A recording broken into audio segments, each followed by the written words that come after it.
Instead of screaming, these sirens merely whispered. A low, synthetic hum suddenly hijacked every screen, phone, and speaker in the terminal, plunging the bustling crowd into dead silence. Then, a gruff, authoritative voice echoed across the civilian concourse. "Condition Crimson. Reaper. Acknowledge immediately. He's back." Major Evelyn Hayes did not exist. At least, not on paper, and certainly not to the hundreds of exhausted travelers milling around Terminal C at Seattle-Tacoma International Airport. To the irritated businessman tapping his foot at the charging station, she was just a tired woman in a faded grey hoodie and worn-out Levi's, nursing a lukewarm black coffee. To the barista at the airport kiosk, she was Evie, a forgettable customer who tipped exactly $2 and kept her eyes glued to the departure board. Evelyn liked it that way. Invisibility was a luxury she had rarely afforded herself over the past decade. For 10 years, she had been strapped into the cockpit of an F-35A Lightning II, ripping through the stratosphere at Mach 1.6, running classified intercept missions that the Pentagon would spend the next 50 years denying. She was a ghost of the skies, operating under the call sign Reaper, but the sky had taken too much from her. After the disastrous operation over the Bering Sea 24 months ago, the one that resulted in a closed-casket funeral for her wingman, Evelyn had grounded herself. She cashed in her accumulated leave, packed up her life at Elmendorf Air Force Base, and vanished into the mundane rhythm of civilian life. Today, she was simply waiting for Flight 419 to Denver to visit her sister. No G-suits, no encrypted comms, no life-or-death decisions made at 40,000 feet. Then, the screens flickered. It started with a subtle glitch on the massive departures board above the food court. The rolling list of flights to Chicago, Atlanta, and Dallas froze. The digital advertisements on the terminal walls warped, dissolving into a harsh, static-filled blue screen. Evelyn didn't react immediately, attributing it to a network failure, but then every single smartphone in the terminal erupted simultaneously. Beep, beep, beep. It was the jarring, bone-rattling tone of the emergency alert system. People paused, pulling their phones from their pockets, expecting a flash flood warning or an amber alert. Evelyn reached into her hoodie, checking her own screen. There was no text, just a solid, red block of color. Before the murmurs of confusion could escalate into panic, the airport's PA system crackled to life. The soothing, automated voice that usually reminded passengers not to leave their baggage unattended was gone. In its place was heavy, unmasked breathing, followed by the sharp click of an open radio mic. "Attention all civilians in the Seattle metropolitan sector," a voice boomed. It wasn't automated. It was gravelly, strained, and laced with absolute authority. Evelyn's blood ran cold. She knew that voice. It was General Mitchell Bradley, commander of the Air Combat Command. "Stand by for a Department of Defense national security override," General Bradley's voice echoed off the high glass ceilings. "We are executing an unencrypted public broadcast across all local frequencies." To the individual operating under the classified call sign Reaper, Major Evelyn Hayes, the coffee cup slipped from Evelyn's hand, shattering against the linoleum floor. The dark liquid splattered against her boots, but she didn't look down. "Your terminal has been geofenced," the general continued, his voice ringing with desperate urgency. "We have a broken arrow." Repeat. "We have a broken arrow scenario in progress over the Pacific Northwest. Authentication code, Whiskey Tango 79er. Reaper, your target refuses to communicate with NORAD. He will only speak to you. Acknowledge immediately." The broadcast cut with a sharp hiss of static, returning the airport to an eerie, suffocating silence. For 3 seconds, nobody moved. Then, the whispers began.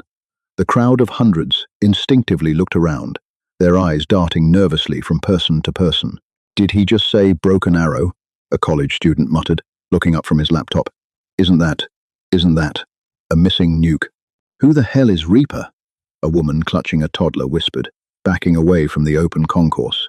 Evelyn stood paralyzed amidst the spilled coffee, a broken arrow, a lost nuclear asset, and the Pentagon was so utterly desperate, so thoroughly out of options, that they had hijacked civilian infrastructure to find her.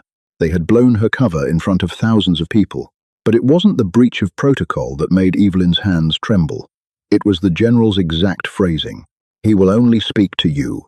Evelyn knew every rogue state, every mercenary pilot, and every adversarial commander operating in the modern theater. None of them would ask for Reaper. Her call sign was highly classified. known only to a tight-knit circle within the darkest corners of the Air Force. There was only one person reckless enough, skilled enough, and unhinged enough to steal a nuclear-armed aircraft and demand an audience with her, but that was impossible. She had watched his jet explode over the Bering Sea 2 years ago. The illusion of Evelyn's quiet civilian life shattered in an instant. She didn't look around. She didn't panic. The training that had been drilled into her nervous system over a decade took over, cold and clinical. She abandoned her carry-on suitcase where it stood. She pushed through the growing crowd, her movements sharp, deliberate, and entirely out of place among the confused civilians. She bypassed the sprawling security lines, making a beeline directly for the glass-enclosed TSA supervisor's office near Checkpoint 4. "Hey, lady, you can't go back there," a TSA agent shouted, stepping into her path, his hand raised. Evelyn didn't slow down. She reached into the lining of her jacket and pulled out a matte black leather credential case.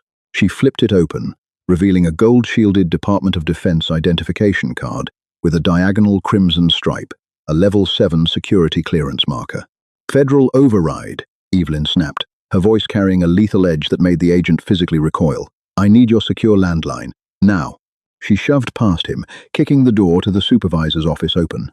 Inside, a stunned airport security manager named Greg Hopkins dropped his pen as Evelyn stormed in, snatched the heavy red emergency phone off his desk, and dialed a 13-digit sequence that didn't exist in any public directory. It rang exactly half a time before a chaotic war room erupted through the earpiece. "Hayes," General Bradley's voice barked over the line, backed by the frantic shouting of radar technicians and intelligence analysts. "Tell me you're secure." "General, you just burned my identity on public PA systems," Evelyn said, her voice ice cold. "What the hell is going on? What broken arrow?" 30 minutes ago, an experimental X-59 stealth drone was hijacked from a subterranean hangar at Nellis Air Force Base, Bradley said, his words clipping at a breakneck pace.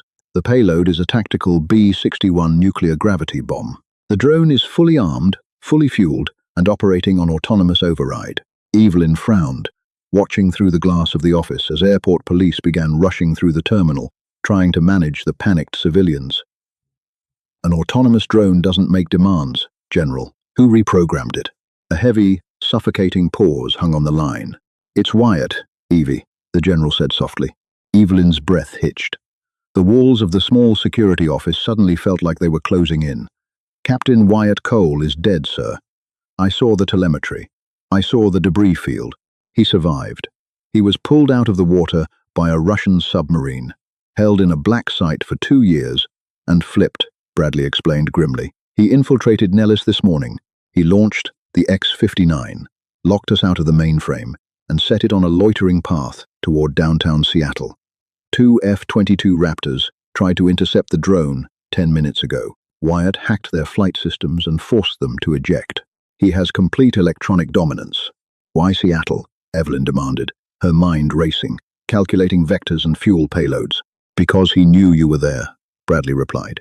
"He breached the NSA surveillance grid, tracked your civilian boarding pass, and parked a nuclear asset above your head. He's transmitting on an open military loop, demanding we scramble you to intercept him. If we send anyone else, or if we try to shoot the drone down with ground-to-air missiles, he triggers the payload." Evelyn stared out at the terminal. Thousands of people, families, children, all completely unaware that a tactical nuke was circling invisibly above the cloud cover, piloted remotely by a ghost from her past. Wyatt had always been a savant with electronic warfare. If he had locked out NORAD, nobody was getting to that drone. Nobody, except her. "I don't have an aircraft, General. I'm standing in a civilian airport. Look out the window, Major." A sudden, deafening roar shook the glass walls of the terminal. The heavy, rhythmic thwack, thwack, thwack the military helicopter blades vibrated through the floorboards. Outside the massive floor-to-ceiling windows of Terminal C, the sky darkened. The civilians in the concourse screamed, scattering like ants, as a heavily modified MH-60 Black Hawk helicopter descended from the overcast sky. It ignored all FAA regulations, hovering directly over the tarmac, right outside Evelyn's gate. The downdraft sent luggage carts spinning wildly across the concrete and flattened the perimeter fencing. "Your chariot is here, Reaper," Bradley said over the phone. We have a fully armed F-35 on the runway at Joint Base Lewis McChord. Engines hot. We're patching Wyatt's frequency to your helmet the second you strap in." Evelyn hung up the phone. She turned to look at Greg, the airport security manager, who was pressed against the wall, his face pale with terror. "Unlock the tarmac access door," Evelyn ordered quietly. Greg fumbled with his keycard, his hands shaking so violently he dropped it twice before finally swiping it against the reader. The heavy metal door clicked open. Evelyn stepped out of the office. The terminal had ground to a halt. Hundreds of passengers, TSA agents, and police officers watched in stunned silence as the invisible woman in the grey hoodie walked calmly through the emergency exit. She stepped out onto the tarmac, the screaming wind of the Black Hawk tearing at her clothes. The side door of the helicopter slid open, revealing two heavily armored Air Force pararescuemen. They didn't ask for her ID. They simply snapped crisp salutes, reaching out to pull her aboard. As the helicopter banked sharply and tore away into the Seattle sky, Evelyn looked down at the shrinking airport terminal. Her civilian life was gone, vaporized in a matter of minutes. Reaper was awake, and she was going to war with a dead man. The MH-60 Black Hawk tore through the heavy, grey clouds, the Pacific Northwest rain lashing against the reinforced windows like handfuls of gravel. Inside the cabin, the noise was a deafening mechanical roar, but Major Evelyn Hayes sat perfectly still. She stared blankly at the metal floorboards, her mind shifting gears with brutal efficiency. The civilian world was peeling away, replaced by the cold, calculating geometry of aerial warfare. 10 minutes later, the sprawling concrete expanse of Joint Base Lewis McChord materialized through the torrential downpour. The helicopter didn't even bother heading for the helipads. The pilot banked aggressively, bringing the bird down directly onto the primary taxiway. Waiting on the tarmac, illuminated by the harsh, strobing halogen lights of emergency vehicles, was a Lockheed Martin F-35, a Lightning II. The fifth-generation stealth multi-role fighter was a masterpiece of lethal engineering, painted in a radar-absorbent matte grey. Its Pratt & Whitney F-135 engine was already screaming, throwing shimmering waves of heat exhaust into the freezing rain. Before the Black Hawk's wheels had fully settled, the side doors flew open. A crew chief, huddled against the rotor wash, sprinted forward and tossed a heavy olive-drab duffel bag into Evelyn's arms. Inside was a flight suit, a standard-issue G-suit, and the crown jewel of modern aviation, the Gen 3 helmet-mounted display system. Evelyn stripped off her civilian hoodie and jeans right there in the back of the chopper, swapping them for the Nomex flight suit with practiced, mechanical speed. As she zipped the suit up, she felt the familiar, crushing weight of responsibility settle onto her shoulders. She stepped out onto the rain-slicked tarmac, the deafening scream of the fighter jet's engine wrapping around her. She hoisted herself up the yellow boarding ladder, the smell of aviation fuel and ozone hitting her senses like a physical blow. She dropped into the Martin Baker ejection seat, her hands flying across the sprawling panoramic cockpit display. It had been 2 years since she had touched these controls, but muscle memory was a powerful ghost. She flicked the auxiliary power switches, locked her harness, and pulled the carbon fiber helmet over her head. Instantly, the dark cockpit was illuminated by the augmented reality projection inside her visor. Telemetry data, fuel gauges, and weapon statuses floated in her field of vision. "Reaper, this is Command Actual." General Bradley's voice cracked into her earpiece, the audio crisp and secure. "Do you have systems nominal?"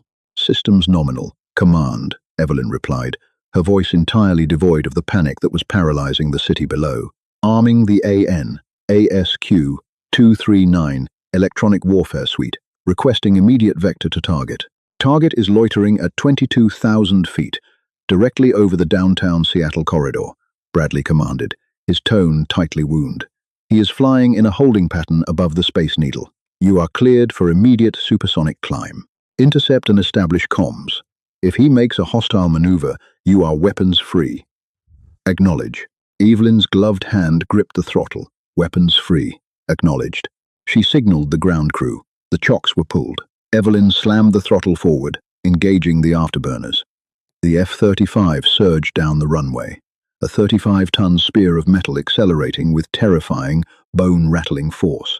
In seconds, the nose lifted, and Evelyn was pressed violently back into her seat as the jet punched a hole straight up into the stormy sky. At 10,000 feet, she broke the sound barrier. The sonic boom echoing over the forested mountains of Washington state. The physical toll of the G-force was immediate. Without the daily conditioning she used to maintain, her chest felt like it was being crushed by a concrete block, but she forced herself to execute the anti-G straining maneuver, forcing blood back into her brain. She broke through the cloud layer at 20,000 feet, breaking into a hauntingly serene expanse of blue sky, utterly disconnected from the gloomy rainstorm raging over the city below. Evelyn checked her radar. There it was, a single, distinct blip sitting dead ahead. Tally target, Evelyn breathed into her mic. She eased off the throttle, banking gently to the right as she approached the airspace directly above downtown Seattle. Through the canopy, she made visual contact. The X-59 experimental drone was a terrifyingly beautiful machine. It was designed like a needle, sharply pointed and completely devoid of a traditional cockpit, coated in a sleek, obsidian radar-absorbent material. Tucked into its internal weapons bay, out of sight but incredibly present in Evelyn's mind, was a B-61 tactical nuclear bomb.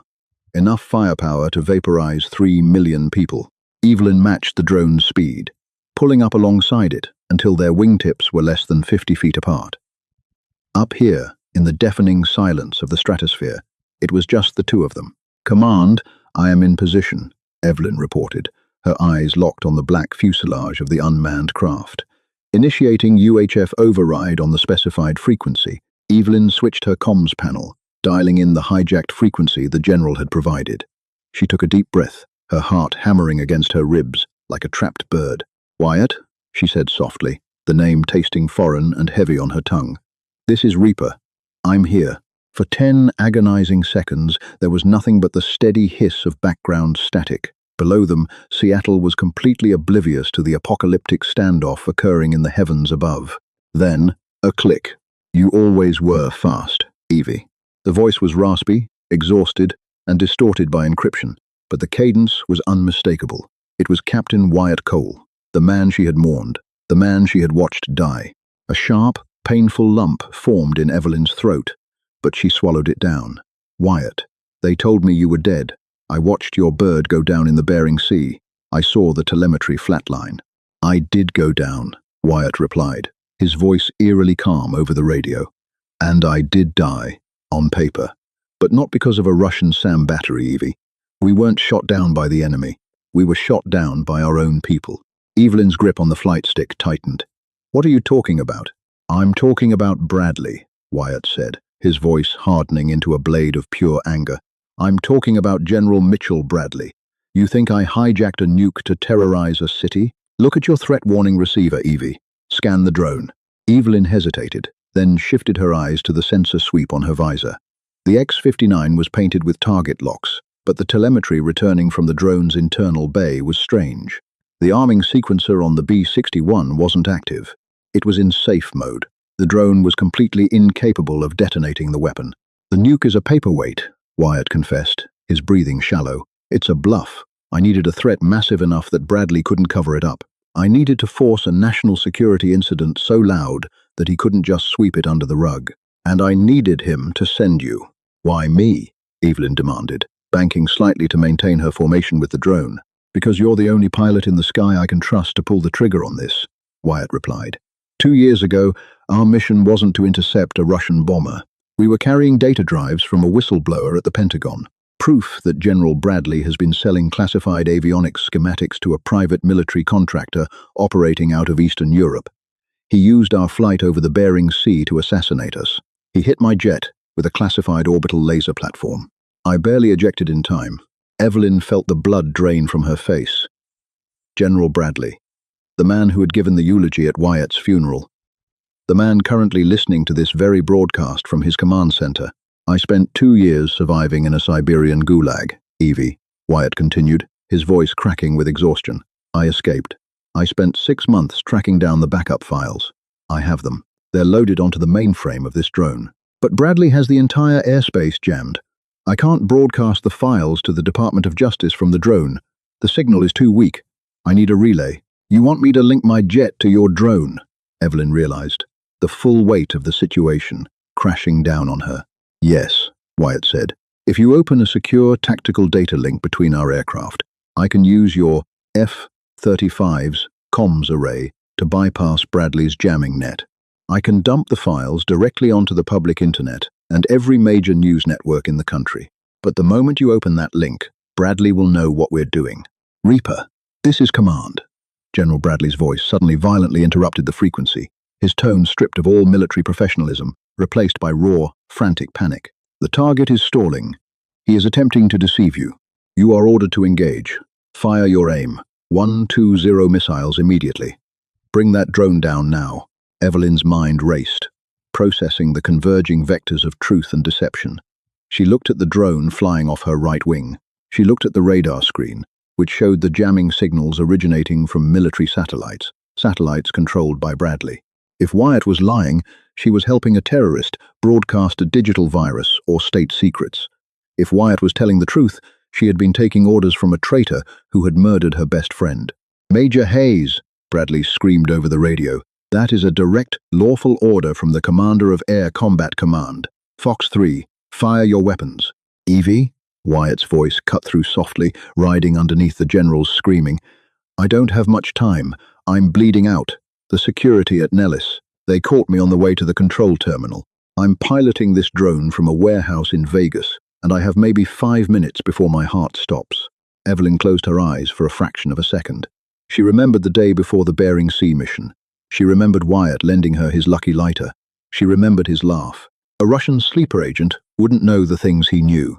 Evelyn reached forward and toggled the master arm switch to off.